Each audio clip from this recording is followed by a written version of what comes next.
Women have the power to transform this world.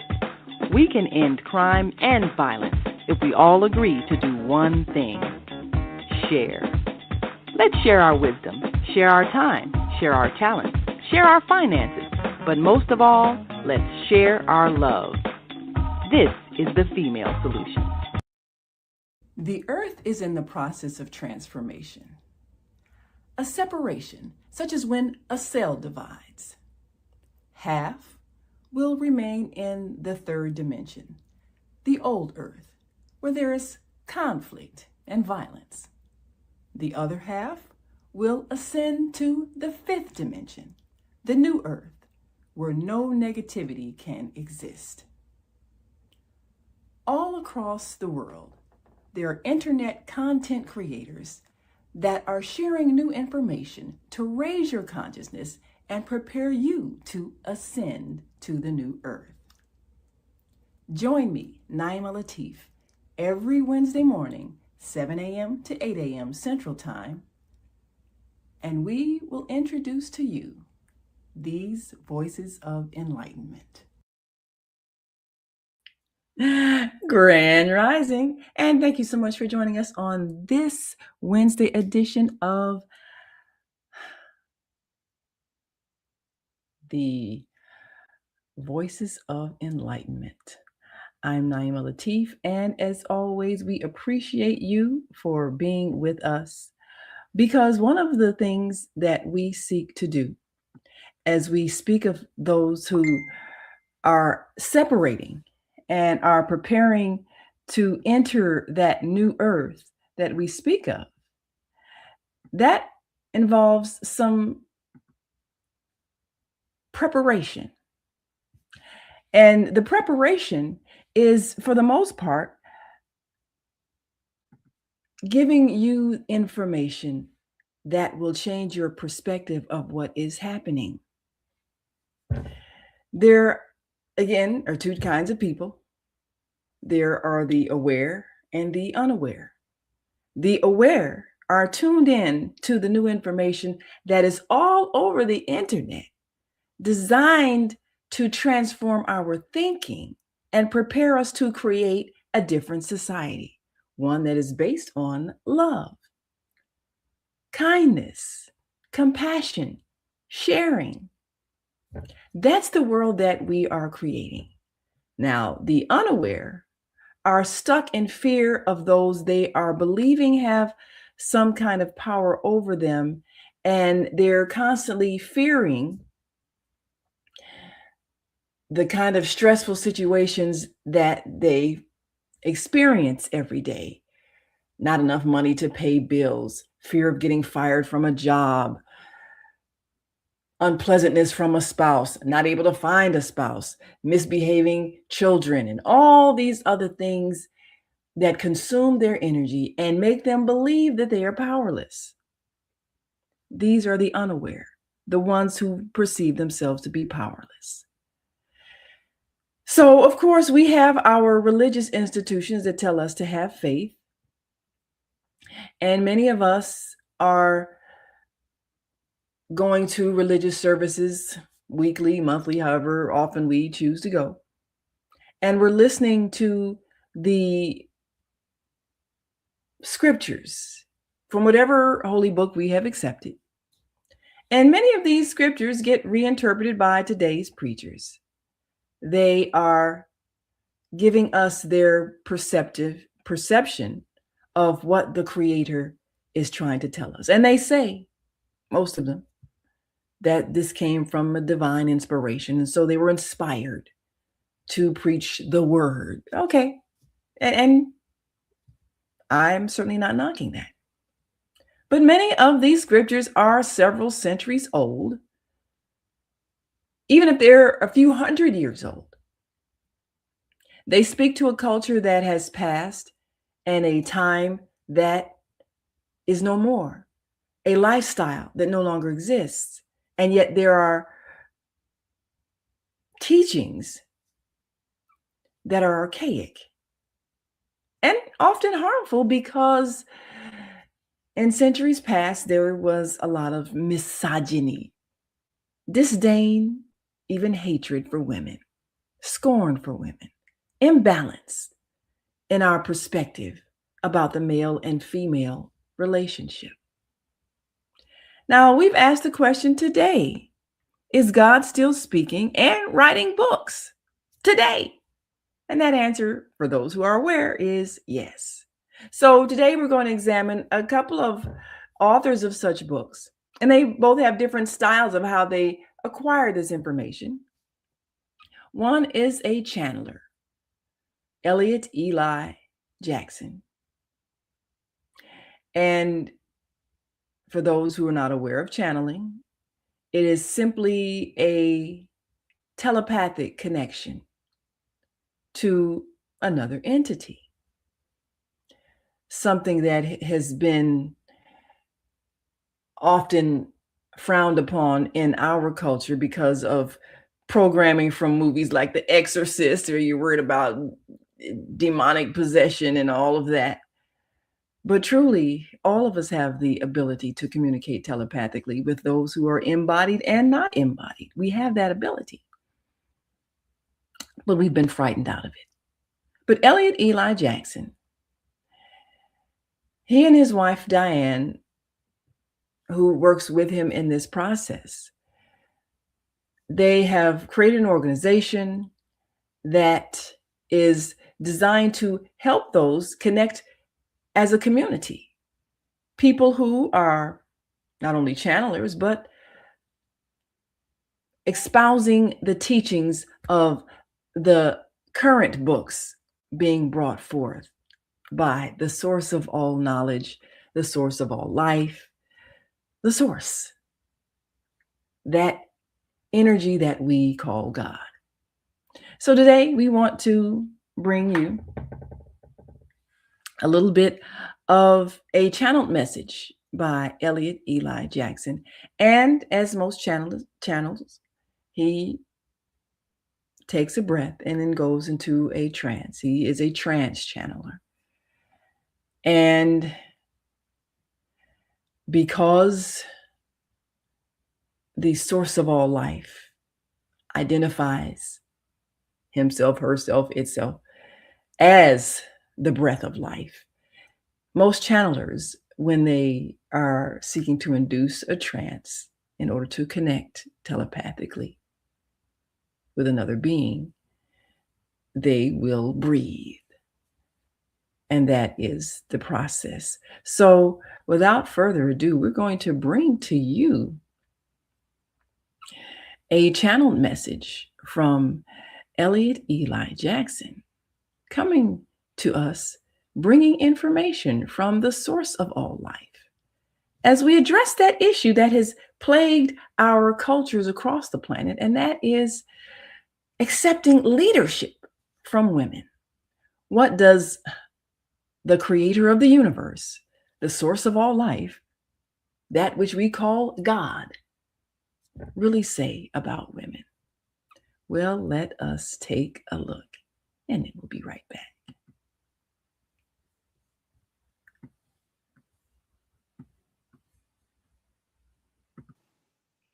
Hi, the source wants to discuss with you today the female leadership on planet Earth. So they'll be here in a second. Hold on.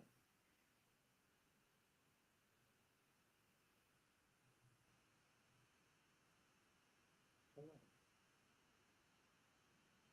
About the time that your species began to eat meat, because you were not designed to eat meat, the male usurped the female authority, and everything on the planet has been awry since. Since December 21st, 2012, the axis on your planet and all planets in your solar system shifted a molecular movement. This affected the human brain and, in fact, began the surge of the female begin to regain leadership. The reason that I'm talking to you is that it is very important that the female does not lead as the male. And because we are elephantine, the very air that we breathe, we are also low portions of ourselves, or what you might call or some of you may call fallen angels or demons. These portions of us do not wish for retirement or to be a place of peace and serenity. So since the time that the male, fueled by influence of lower portions of us, who took the leadership, they have been on a campaign to discredit the female. Some examples would be how they had stated early on in recorded history that the female was subservient and a baby factory and should not be in points of leadership. In your religions, they have made Eve to be the impotent for all sin and iniquity, which of course is one of the Greek gods. And they have painted Mary Magdalene, the wife of Jesus of Jethro, to be a harlot and a prostitute, controlled by some demons, which of course is not true either. They have tried to lead the female down the path, not to vote, not to speak, not to be in the ministry of religion for centuries. But once again, as of December the 24th, 2012, all those things have changed. Now, if the female begins to serve the faithful, once again, we need for her not to male mimic or act as the male anymore. Lower portions of us have begun through the Me Too movement. Now, we are talking about this because you have to understand in your planet, your home, your earth, all of you act the way that you act at the vibration that you are at with the information that you have received and accepted. You cannot act any other way until your vibration has risen and or you have accepted different information. The majority of males on your planet was given information, as we spoke earlier, that the female was subservient. You should not speak, you should walk behind the male on his side. So males acted accordingly.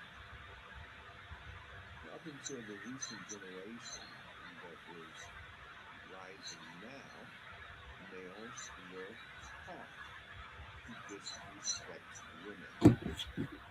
And that is exactly what they did. So, as the female begins to make her rise, she must understand with compassion that the males acted as they did, contingent upon the information that they were fed. So once again, they could not act any other way. So of course it is not a high vibration to destroy anyone's life, their well-being, their family structure, because of some behaviors that they exhibited that they could not help but exhibit. Of course, it is prudent to expose them for some of the things that they did when they did not have the knowledge of higher vibrational information. So expose them, but do not destroy them. If we could be troubled, we can't, but if we could, we would be troubled how though portions of us have whispered to and influenced many women to literally destroy men, their legacies, and their lives because of the behaviors that they exhibited when they knew not better. This is very important for the female leadership. If she is to lead, if she must lead, if your plan is to rise in vibration, she must not be vindictive. She must not be vengeful. She must be informational and explain that this kind of behavior is no longer accepted and should no longer be presented. So, as many of you peruse the recesses of your mind and the things that happened to you when you were younger, the way that you may have been treated by some of your male counterparts, please once again keep in mind that they did not know any better. They are, however, remembering better now because the female has said enough. And this is good in and of itself. Now, the female, when she leads, has to lead with compassion. It is very important. Otherwise, she will act the same way that her male counterpart is acting.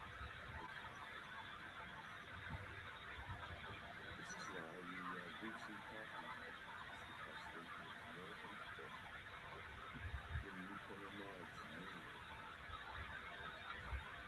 It is so important that we are addressing you now. Because if the female does not take a stance of compassion towards her male counterpart, it will cause the vibration of resentment fueled by lower portions of us that has already begun. And it's our wish and desire for this to be, as you would understand your terms, nipped in the bud. Stop now. So once again, if you are a female in your family, you have been disrespecting men, good, self-affirm. Advances made towards you that you did not experience. Acknowledge. It would be best if you would to confront the individuals personally, if you could, with those telecommunication terms. Tell them that you did not appreciate what was done to you, but that you understand that they could not at the time act no other way. Once you have addressed this trauma to your mental and emotional being, for your spiritual being understands that that is the way that they had to behave because that is what they learned.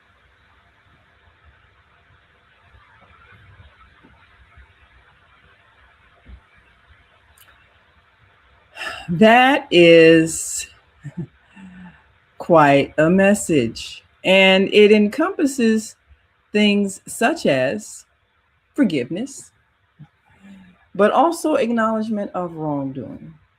So, Ellott Eli Jackson, who is a channeler for the source of all life, that which we call God, is one of those contemporary voices bringing through contemporary information from a contemporary, all powerful, all knowing being.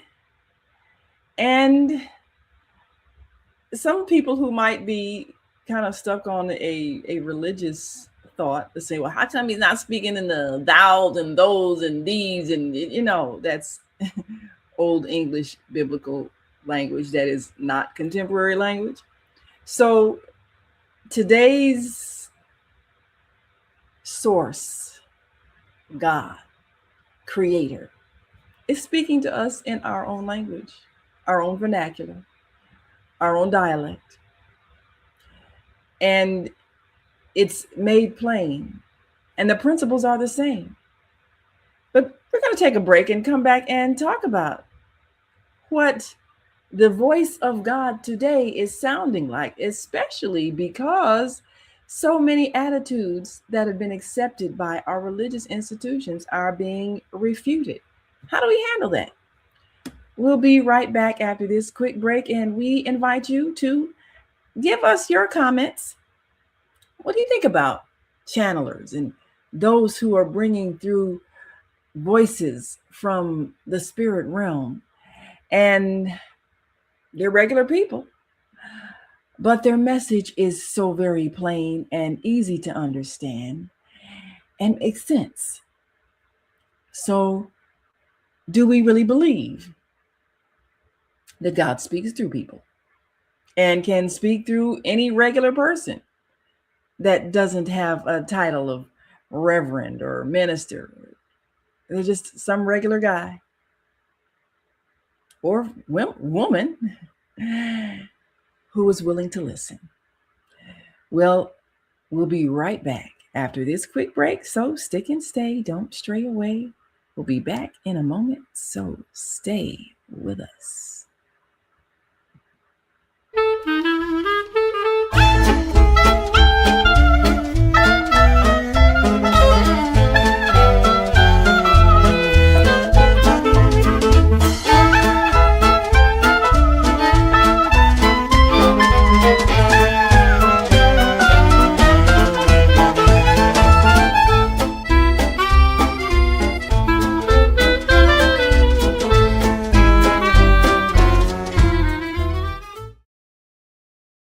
Welcome to Master Force with Mushim Suit.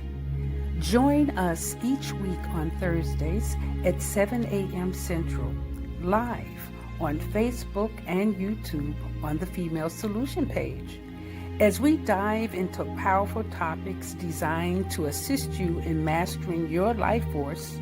Our conversations feature a diverse lineup of experts, all dedicated to your growth. Tune in weekly to discover new ways to elevate your spirit and raise your vibration. And remember, we are ascending.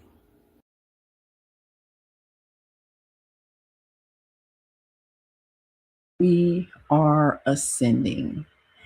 And we are ascending because it is time for this planet to change, to awaken, to transform. And so much of what we are experiencing is that transformation. However, as Ellott Eli Jackson explains, all things, everything is the one thing, the energy of creation we call God, everything. So even that which we consider to be the evil forces, he speaks of it as lower portions of us. So if the source of all life is recognizing that all things, even the things that are choosing to behave in a way that is harmful, is also part of itself, then there is no separate force, God and the devil. You're misunderstanding that. All is part of the one. And it's just a matter of vibration. Are you on the higher vibration, which is love, kindness, compassion? Or are you on the lower vibration, which is meanness, cruelty, insensitivity, greed, all of the things that cause pain on our planet? You're either vibrating at the higher vibrations, and therefore you are participating in the creation of a positive world, or you're operating at the lower vibrations and you're influenced by, as Source says, the lower portions of us, the lower vibrations. You're listening to that voice that says, cuss out this woman who got in front of you in line at the grocery store. How dare her? And you got to get somewhere on time, and she eased herself up in front of you and took your spot. When we behave in a way that is ugly, we're choosing that. And we're choosing that because we're perhaps influenced by those lower vibrations, those lower portions of the divine that are lacking in love. That's all. But we're being taught that it is possible to create a society that is based on love, it's based on kindness, it's based on forgiveness. We're taught that we are able to create that if we choose to. And every moment of every day, we're making choices. So we must take responsibility for the choices that we're making. We must take responsibility for our decisions to either treat people with kindness or unkindness. We're choosing this. We're creating this. And those who are in tune are experiencing the higher vibrations of love. Now, this is the essence of all our spiritual teachings, but they end up being distorted by the politics of the time, the culture of the time, and even as sourced, as channeled through Ellott Eli Jackson, speaks of the way men have been conditioned to disrespect women. That is an imbalance which now needs to be balanced, because in order for our planet to return to a state of peace, women must rise to positions of leadership. So if you are part of a faith community that is still holding on to beliefs that women should not lead, or women are of lesser intelligence, or women are too intellectually or emotionally frail to have positions of authority, that is being refuted by the source of all life that we call God. If you're ready to accept the modern day expressions of that voice. Often people will quote 2,000-year-old scriptures and reinterpret them and try to justify behaviors that were engaged on by people who just didn't know any better, as the source of all life has said. You didn't know any better at the time because this is how you were conditioned. But now that you know better, you must do better. So this is the challenge that we have.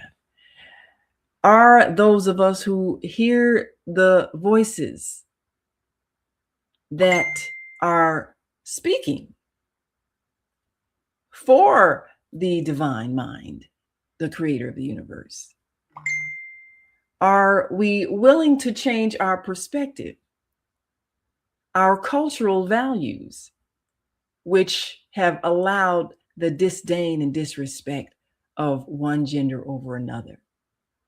And I also thought it was interesting about the eating meat. Of course, I've mentioned often I'm vegetarian. I do not eat flesh.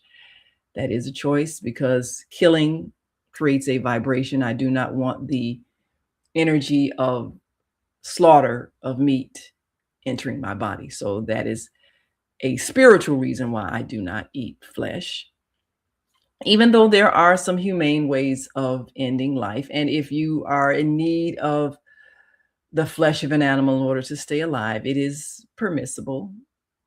And there have been many times that people have had to eat so-called forbidden flesh just to stay alive. But we know that in terms of the body's digestive system, we were just told we were not made to eat meat. And so all of these illnesses that we see manifested are as a result of us taking on a diet that our bodies really were not designed to express. So there are those who do, in fact, hear and transmit the words coming from the divine today. We're going to take another break, and when we come back, we'll hear some words from Neale Donald Walsh. He's not a channeler, but he did, in fact, in a moment of despair, calling out to God, saying at the time he was going through homelessness and recovering from a car accident, and just his life was a mess. And he was just so frustrated. And he called out, just tell me, how do I make my life work? And he started hearing the voice from God saying, oh, do you really want to know? And from that point, he started writing what he heard, and his writings evolved into a series called Conversations with God. So we're going to share a bit of that with you when we come back after this quick break. So stick and stay. Don't stray away. We'll be back in a moment after this.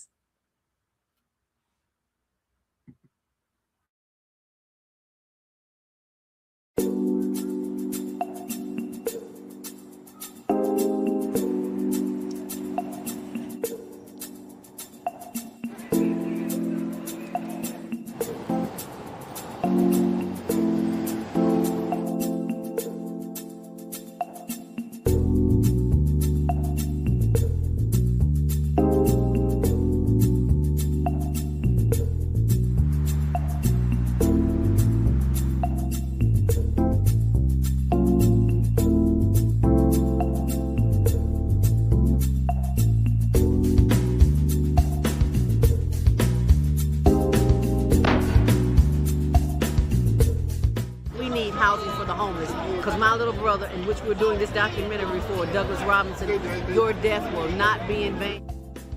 He was a heck of a great dude. And I love Doug. Doug loved me. Just being around him, he had a good spirit. He was a healing person. They are there. Get SROs back. When you give to the poor, should not be forced out of their neighborhoods when it goes through a period of transformation.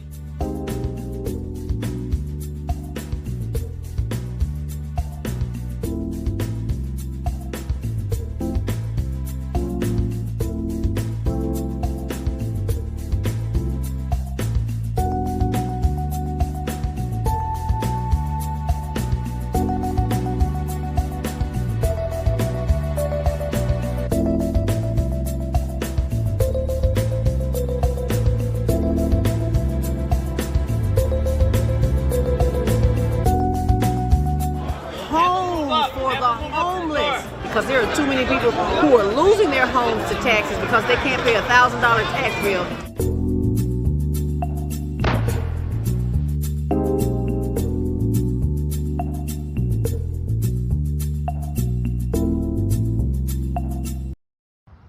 Have you seen all the solar farms popping up everywhere? You know, the big fields with the solar panels. There's one in our community.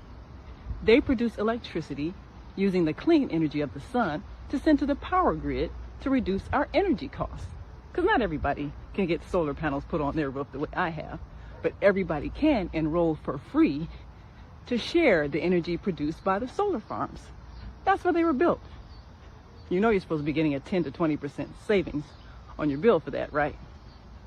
Illinois has a goal to transition by 2050 to 100% clean energy. So everybody needs to be connected.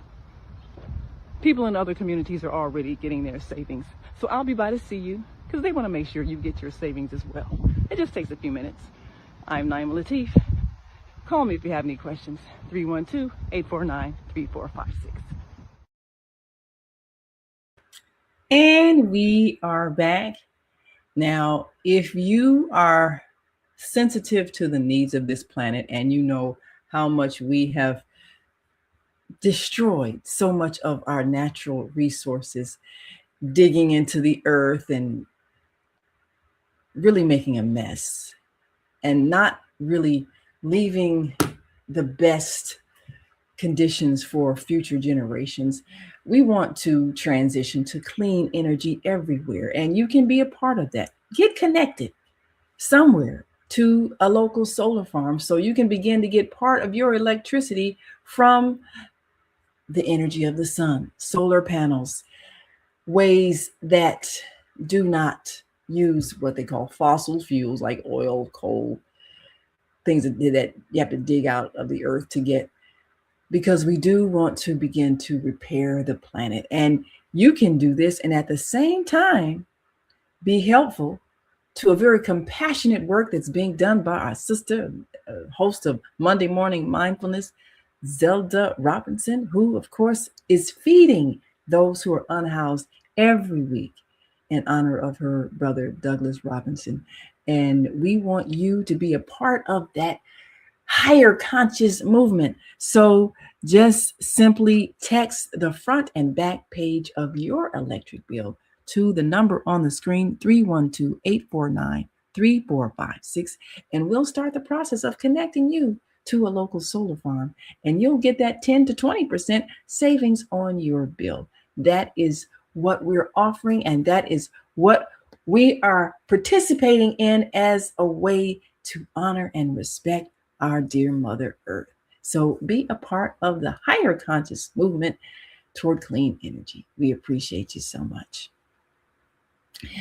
Now, we do recognize that a lot of people have difficulties believing in things like channeling and believing in things that may refute some of their long-held religious beliefs. And people say they believe in a creator, but they don't really believe that God speaks to people. And I always wonder about that. I'm like, okay, if you don't really believe that God speaks to people, why are you praying? What do you think is happening when you are? Do you think anybody's listening? And deep down, I find that many people don't really believe that there's anybody out there listening, or there's any entity that they're connected to.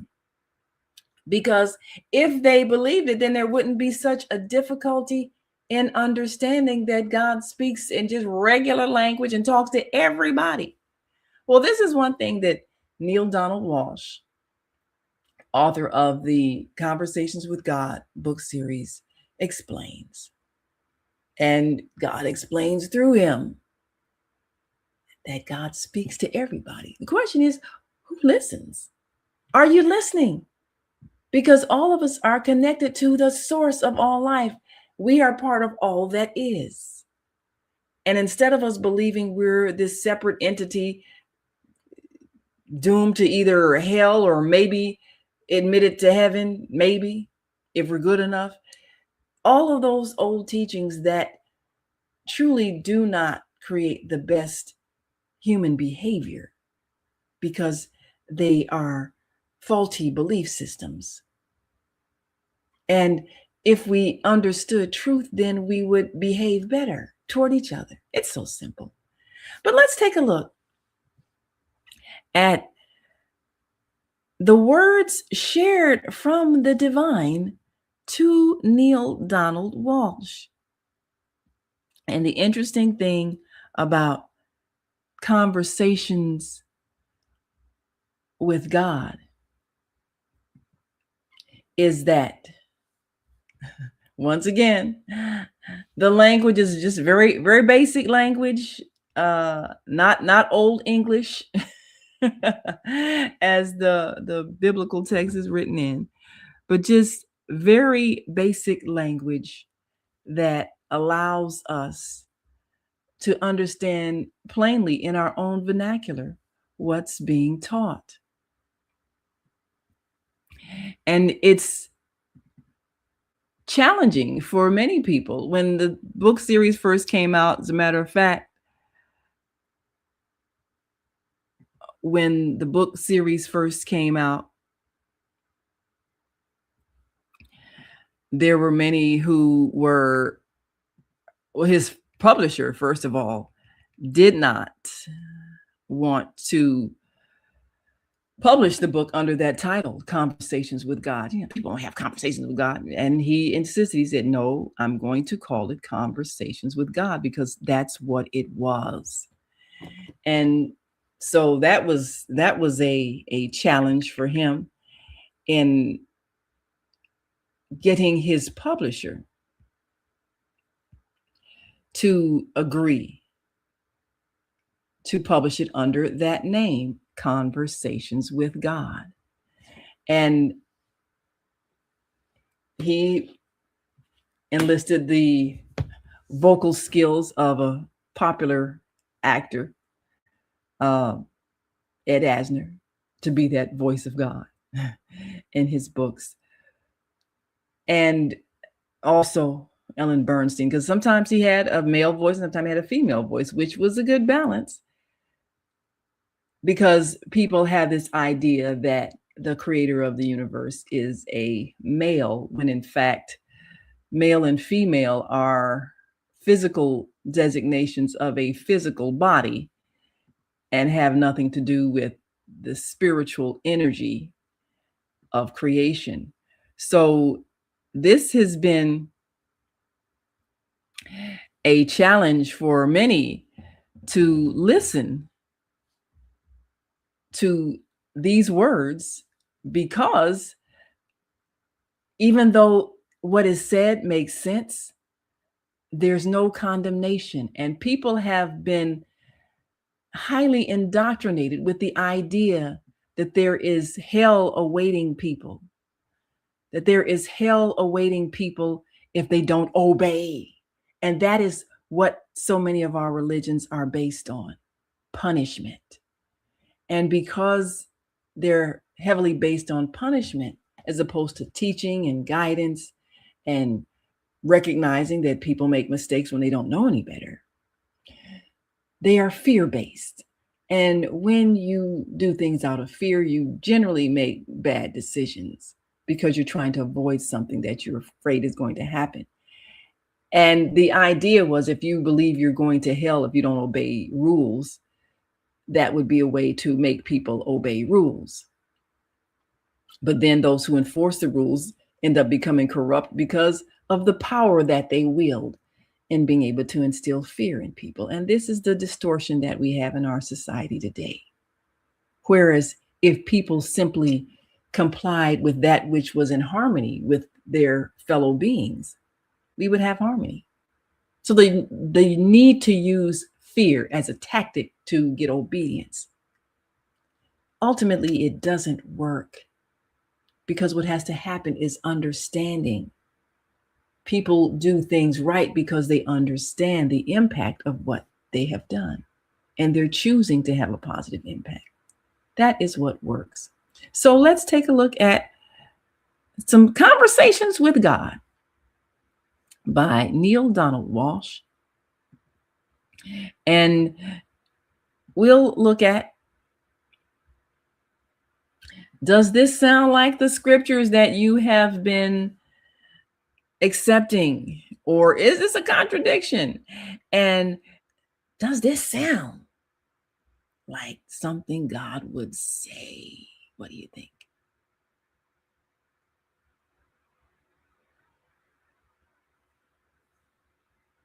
Oh, wait. Let's make sure we've got our sound.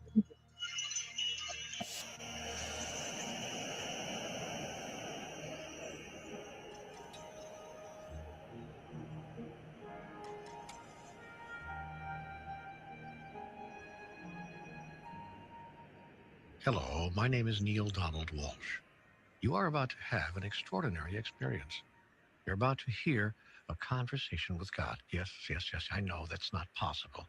You probably think or have been taught that's not possible. One can talk to God, sure, but not with God. I mean, God's not going to talk back, right? At least not in the form of a regular, everyday kind of conversation. Well, that's what I thought, too. Then this experience happened to me. I mean that literally. I mean, the experience happened to me. The words you're about to hear were not written by me. They happened to me, and as you listen, the same experience will happen to you, for we are all led to the truth for which we are ready. God, it turns out, talks to everybody, the good and the bad, the saint and the scoundrel, and certainly all of us in between. Take you, for instance. God has come to you in many ways in your life. This is just another one of them. How many times have you heard the old axiom, when the student is ready, the teacher will appear?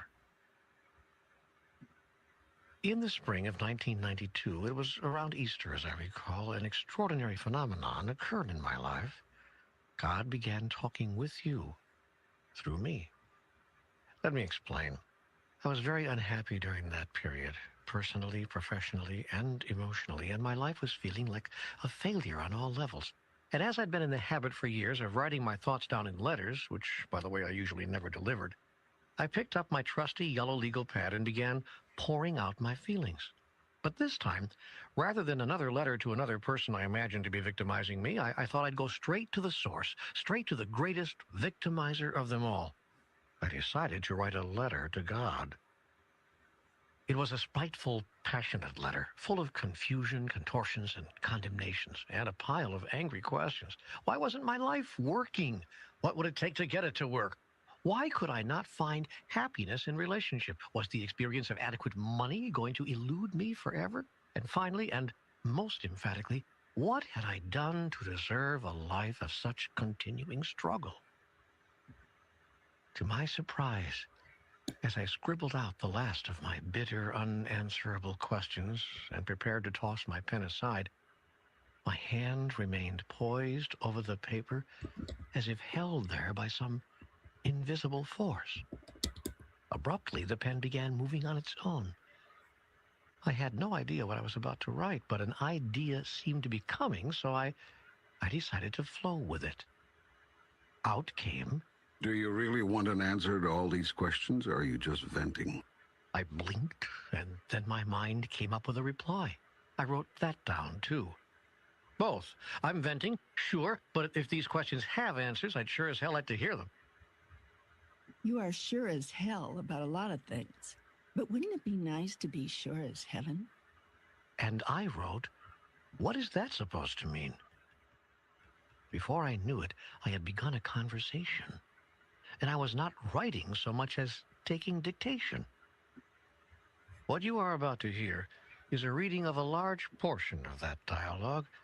I hope you receive benefit from a very simple question, actually. How does God talk? And to whom? I talk to everyone. All the time. The question is not to whom do I talk, but who lives? Talk the word again. It's a much better word, a much fuller, more accurate one. Each other. Me to you, you to me. We are immediately constricted by the unbelievable limitation of words. For this reason, I do not communicate by words alone. In fact, rarely do I do so. My most common form of communication is through feeling. Feeling is the language of the soul. If you want to know what's true for you about something, look to how you're feeling about it. Feelings are sometimes difficult to discover, and often even more difficult to acknowledge. Yet hidden in your deepest feelings is your highest truth. The trick is to get to those feelings. I will show you how. Again, if you wish. I also communicate with thought. Thought and feelings are not the same, although they can occur at the same time. In communicating with thought, I often use images and pictures. For this reason, thoughts are more effective than mere words as tools of communication. In addition to feelings and thoughts, I also use the vehicle of experience as a grand communicator. And finally, when feelings and thoughts and experience all fail, I use words. Words are really the least effective communicator. They are most open to misinterpretation, most often misunderstood. Why is that? It is because of what words are. Words are merely utterances, noises that stand for feelings, thoughts, and experience. They're symbols, signs, insignias. They're not truth. They're not the real thing. Words may help you understand something. Experience allows you to know. Yet there are some things you cannot experience. So I've given you other tools of knowing, and these are called feelings. And so too, thoughts. Now, the supreme irony here is that you've all placed so much importance on the Word of God, and so little on the experience. In fact, you place so little value on experience that when what you experience of God differs from what you've heard of God, you automatically discard the experience and own the words, when it should be just the other way around. Your experience and your feelings about a thing represent what you factually and intuitively know about that thing. Words can only seek to symbolize what you know, and can often confuse what you know. These, then, are the tools with which I communicate. Yet they are not the methods. For not all feelings, not all thoughts, not all experience, and not all words are from me. Many words have been uttered by others in my name. Many thoughts and many feelings have been sponsored by causes not of my direct creation. Many experiences result from these. The challenge is one of discernment. The difficulty is knowing the difference between messages from God and data from other sources. Discrimination is a simple matter with the application of a basic rule. Mine is always your highest thought, your clearest word, your grandest feeling. Anything less is from another source. Now the task of differentiation becomes easy, for it should not be difficult even for the beginning student to identify the highest, the clearest, and the grandest. Yet will I give you these guidelines. The highest thought is always that thought which contains joy. The clearest words are those words which contain truth. The grandest feeling is that feeling which you call love. Joy, truth, love. These three are interchangeable, and one always leads to the other. It matters not in which order they are placed. Having with these guidelines determined which messages are mine and which have come from another source, the only question remaining is whether my messages will be heeded. Most of my messages are not. Some because they seem too good to be true. Others because they seem too difficult to follow. Many because they are simply misunderstood. Most because they are not received. My most powerful messenger is experience, and even this you ignore. Especially this you ignore. Your world would not be in its present condition were you to have simply listened to your experience. The result of your not listening to your experience is that you keep reliving it over and over again. For my purpose will not be thwarted, nor my will be ignored. You will get the message sooner or later. Wow. You will get the message sooner or later. Well, that was Neale Donald Walsh's book, portion of it, Conversations with God. And again, he enlisted two of his actor friends, Ed Asner and Ellen Bernstein, in order to have a balance in the voice of God. There was both a male voice and a female voice, just so that we could be clear that the divine energy of creation is neither male nor female, but all things. And so even that tends to be challenged, especially because we have been living in a largely very misogynistic, woman-hating society. And that is what has to be corrected, as we are being shown. Because if we're truly going to have a society that is peaceful, we cannot have one gender devalued and suppressed. And those spiritual belief systems that advocate this or promote this or continue to uphold this, they are creating the problems that cannot be resolved until we eliminate this. So these are some images of Neale Donald Walsh. And he is a public speaker and is often asked to present, as many authors are. So when a regular person comes up with a book and they say this book comes from God, are they charged with blasphemy? This is the changing times that we live in. The internet has made it possible for people to share information globally instantaneously. And so words as coming from the source of all life, coming through regular people, are often refuting long-held religious concepts. And this is, in fact, the spiritual warfare that we're experiencing, even though it's not involving physical altercations. It is a war for the spirit, the mind, the heart, the soul. What are you going to believe, and how are you going to conduct your life? And how are you going to treat other people?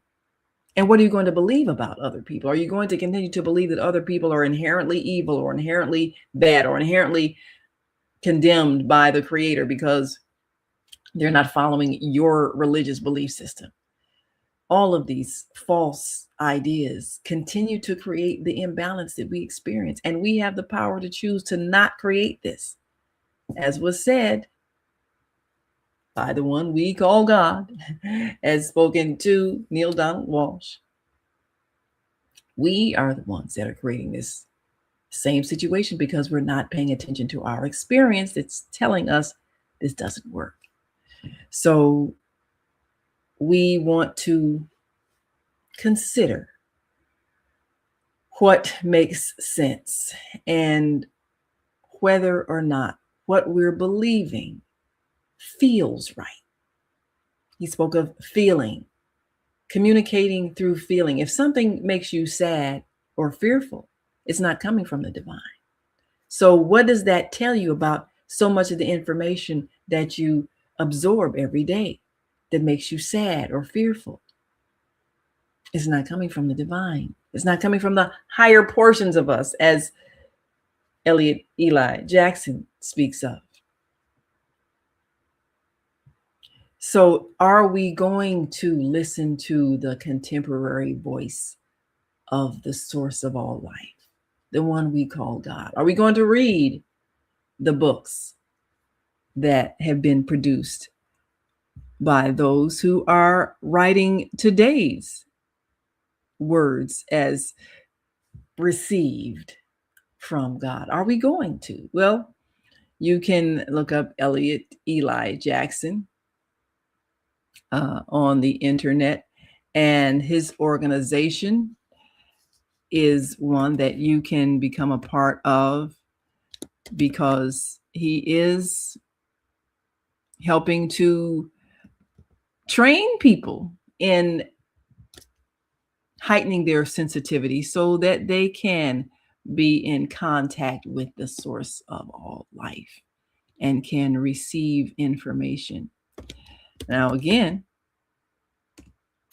if we are believing that the creator of the universe speaks to everybody, then we shouldn't have a hesitation to believe that we too can hear the voice of God. And we can, and we should seek to hear that voice and heed that voice, because above and beyond anybody else's belief systems, we have the power to hear our own communication, and we have the power to respond. So Ellott Eli Jackson, he and his wife Diane have developed an organization, the Quantum Matrix Center, and he's written several books and, of course, continues to channel.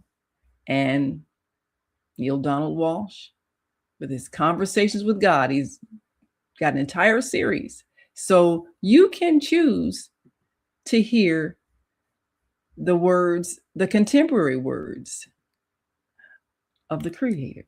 Or you could pray and just be quiet and listen for a response, because God speaks to everyone. The question is, who's listening? Are you? I'm Naeem Latif. Thank you for joining us today. And as always, we invite you to watch us every day, 7 a.m. and again at 7 p.m. Monday through Friday, and 12 noon Saturdays and Sundays. And come on back tomorrow for Master Force with Mushem Sut. And until next time, continue to shine your light. We've come to the end of our show today. If you missed any broadcasts, go to our website for the audio and video archives at www.thefemalesolution.com. On behalf of our team of radio hosts, I'd like to thank all of you who participated in today's discussions. And to our global family joining us from all around the world, we say thank you. To our family in China, xie xie. India, zhanyavad. Japan, arigato. Korea, kamsamnida. Russia, spasiba. Germany, danke. Poland, dziękuję. France, merci. Spain, gracias. Italy, grazie. Egypt, shukran. Ghana, madasi. Nigeria, eshe. South Africa, ngiyabonga. Senegal, jareh. Kenya, asante. Israel, toda. Pakistan, shukriya.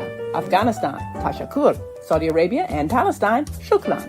Assalamu alaikum wa rahmatullahi wa barakatuhu. Thank you, and may peace be upon you and the mercy of God and God's blessings.